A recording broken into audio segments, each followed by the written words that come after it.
Hello dear students, good morning all of you. आज हम आपको 12th का टॉपिक करवाएंगे। अभी तक हमने 12th बायोलॉजी के अंदर विंड पॉलिनेशन तक मैंने आपको पढ़ा दिया, जिसको हम एनिमोफिली के नाम से जानते हैं।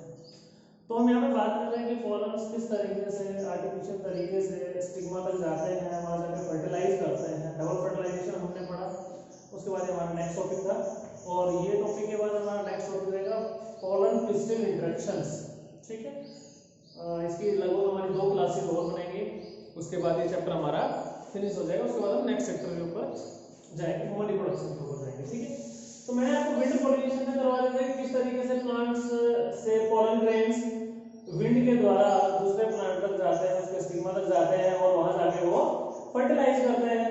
तो आज हम बात करते हैं हाइड्रोफिली के बारे में। आज का टॉपिक है हमारा हाइड्रोफिली। देखो, हाइड्रोफिली वाटर के द्वारा पॉलन्स का एंथर से ट्रांसफर होना किसके ऊपर है? स्टिग्मा के ऊपर। तो देखो, यहां से एक छोटा सा क्वेश्चन, नॉर्मल सी बात है कि जब हाइड्रोफिली की बात आ रही है तो हाइड्रोफिली का मतलब क्या होता है? हाइड्रोफिलिस क्या होता है भाई? वाटर होता है। तो ये जो पॉलिनेशन होएगा ये किसमें होएगा? वाटर में होएगा। यानी कि ये पॉलिनेशन एक्वाटिक प्लांट्स में होएगा भाई। किसमें होएगा? ये एक्वाटिक प्लांट्स में होएगा। ठीक है, अब यहाँ पे क्वेश्चन आ रहा है, बताइए जी, कुछ पौधे पानी में होते हैं लेकिन वो हाइड्रोफिली को नहीं अपनाते, वो एनिमोफिली को अपनाते हैं, यानी कि विंड पॉलिनेशन को अपनाते हैं और वाटर पॉलिनेशन को नहीं अपनाते हैं, हाइड्रोफिली को नहीं अपनाते हैं। ऐसा क्यों? तो देखिए, मैं आपको बताता हूँ। 2 प्रकार के पौधे होते हैं वाटर के अंदर। ये मान लीजिए हमारा वाटर का सरफेस है। ठीक है, क्या ये वाटर का सरफेस होता है? तो यहाँ पे प्लांट्स क्या करते हैं? ये इसकी रूट्स हो गई।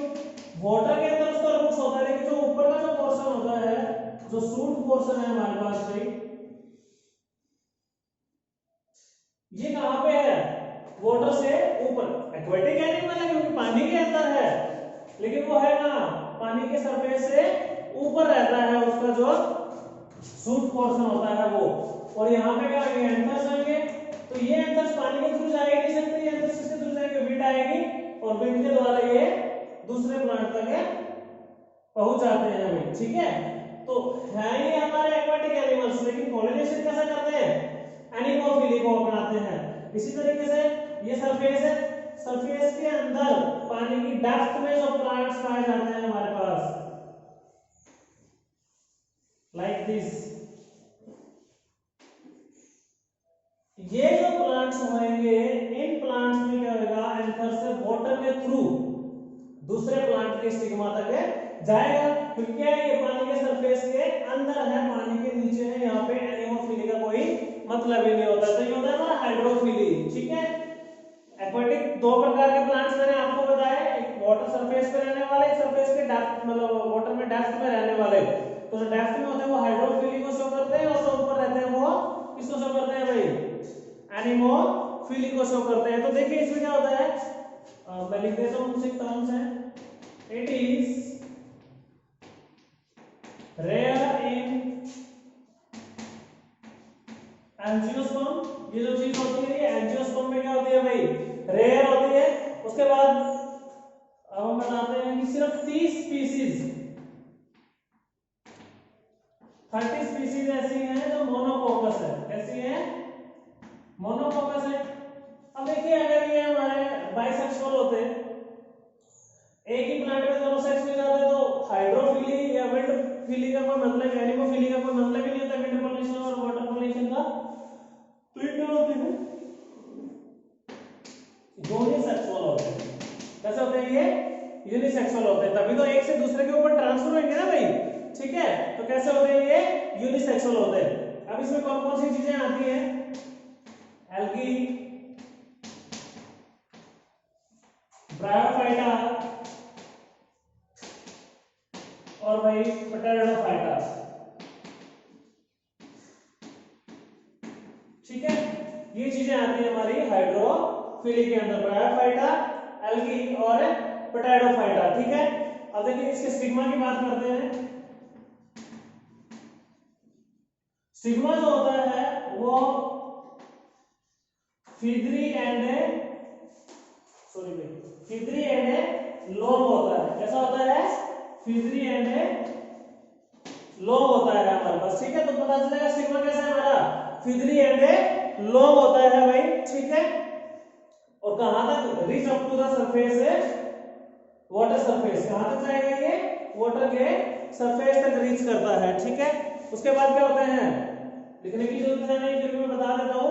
पोलन ग्रेन्स जो होते हैं वो कहां पे रिलीज होते हैं, इनसाइड द वाटर होते हैं, कहां होते हैं भाई, इनसाइड द वाटर होते हैं। और भाई कहां तक जाते हैं, सरफेस तक जाते हैं और उसके बाद फ्लो होके और दूसरे प्लांट तक वो पहुंच जाते हैं यहाँ पे, ठीक है। ये है भाई, ओके। अब यहाँ पर एक जो पोलन ग्रेन्स होते हैं हाइड्रोफिली में इन प्लांट्स के अंदर, उनके चारों तरफ एक कवरिंग पाई जाती है जिसको म्यूसिलेज कवरिंग बोलते हैं। क्या बोलते हैं भाई, म्यूसिलेजेनस कवरिंग के नाम से हम उसको जानते हैं, ठीक है। तो ये था हमारा हाइड्रोफिली और एनिमोफिली, ओके। अब हम बात करते हैं यहाँ पर आउटब्रीडिंग डिवाइसेस के बारे में। किसके बारे में बात करेंगे, आउटब्रीडिंग डिवाइसेस। 4 पॉइंट, 3 से 4 पॉइंट है इसमें बस हमारे, और फिर हम यहाँ पे टॉपिक को क्लियर करेंगे। उसके बाद पोलन पिस्टल इंटरेक्शंस की बात करेंगे, ठीक है। तो यहाँ पे बात कर रहे हैं हम आउटब्रीडिंग डिवाइसेस की।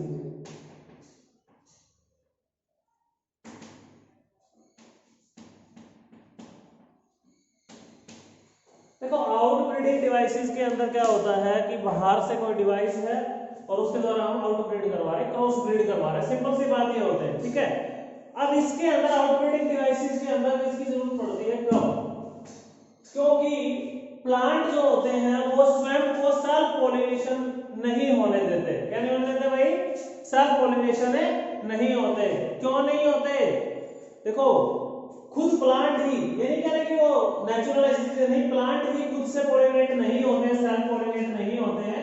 तो इसलिए यदि हम बात करें यहाँ पे, ये क्या करेंगे, प्रिवेंट करते हैं किसको भाई, प्रिवेंट्स द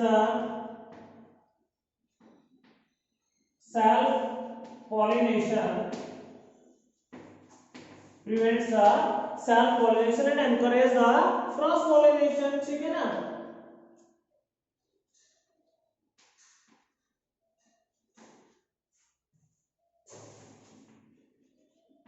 अब आपको होगा कि सर ये कौन सी बात हुई कि प्लांट खुद से अपने आप को रोक देता है। हाँ भाई रोक देता है, उसके मैं रीजन बताता हूँ आपको कि वो अपने आप को क्यों सेल्फ पॉलिनेट नहीं कर पाता है और नहीं करवाना चाहता है। तो सबसे पहले हम बात करते हैं, क्वेश्चन तो राइट आएगा कि सिंपल ही बात है कि भाई सेल्फ पॉलिनेशन जब हो रहा है तो हमें आउटब्रीडिंग डिवाइसेस की जरूरत ही क्या है, लेकिन नहीं करते हैं। क्यों नहीं करते हैं, देखिए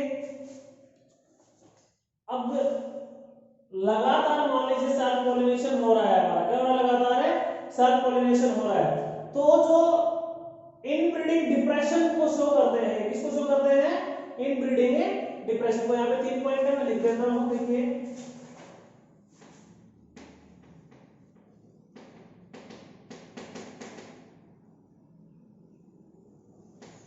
receptivity of sigma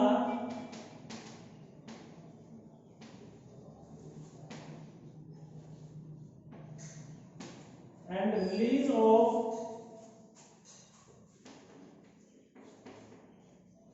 pollen is not synchronized। दूसरा, produce unisexual flower instead of bisexual।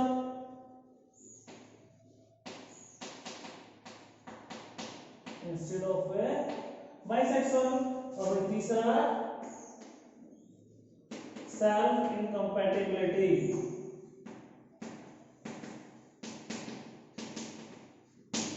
ठीक है, ये ऐसा क्यों करते हैं सेल्फ पॉलिनेशन में, मतलब रोकते क्यों हैं अपने आप को। तो देखिए भाई सेल्फ पॉलिनेशन से क्या हो जाता है बेटा, इनकी जो बायोलॉजिकल फिटनेस होती है वो क्या हो जाती है, रिड्यूस हो जाती है, कम हो जाती है। ठीक है, इसीलिए क्या करते हैं, prevents the self pollination and encourage the cross pollination, sorry encourage the cross pollination. ठीक है, तो ये क्यों करते हैं ऐसा, क्योंकि जो इनकी बायोलॉजिकल फिटनेस होती है वो रिड्यूस हो जाती है, इनकी जो पावर होती है वो कम हो जाती है। ठीक है, इस वजह से क्या क्या कर सकते हैं भाई, ये जो स्टिग्मा की रिसेप्टिविटी होती है और पोलन स्टिग्मा की receptivity and reduces and release of the pollens is not synchronised. यानी कि यहाँ पे ये कहना चाह रहा है कि जो स्टिग्मा जो रिसेप्ट करता है उन चीजों को। अब मान लीजिए कि ये कोई पोलन है हमारे पास, इधर मैं बता देता हूँ। मान लीजिए ये कोई भी पोलन है हमारे पास भाई, ठीक है।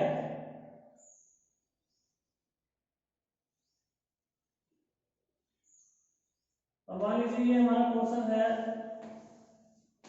Female portion, okay. अब पोलन्स दो प्रकार के होते हैं, मैंने आपको बताया। पोलन्स में क्या होता है कि भाई एक तो सेम फ्लावर के होते हैं, यानी सेम स्पीशीज के होते हैं, दूसरे अनोदर के। तो अनोदर के आएंगे तो पॉलिनेशन का मतलब ही नहीं है। अगर सेम स्पीशीज के पोलन ग्रेन्स यहाँ पे आते हैं तो भाई खुद से स्टिग्मा पोलन ट्यूब की फॉर्मेशन को नहीं करता है। अगर पोलन ट्यूब की फॉर्मेशन नहीं होएगी तो क्या होगा, पोलन ग्रेन से अंदर नहीं जा पाएंगे। तो नहीं जा पाएंगे तो क्या हो जाएगा भाई, ऐसे पॉलिनेशन नहीं होगा। तो ये अपने आप को क्या कर देते हैं भाई, पोलन ट्यूब का फॉर्मेशन नहीं होने देते हैं।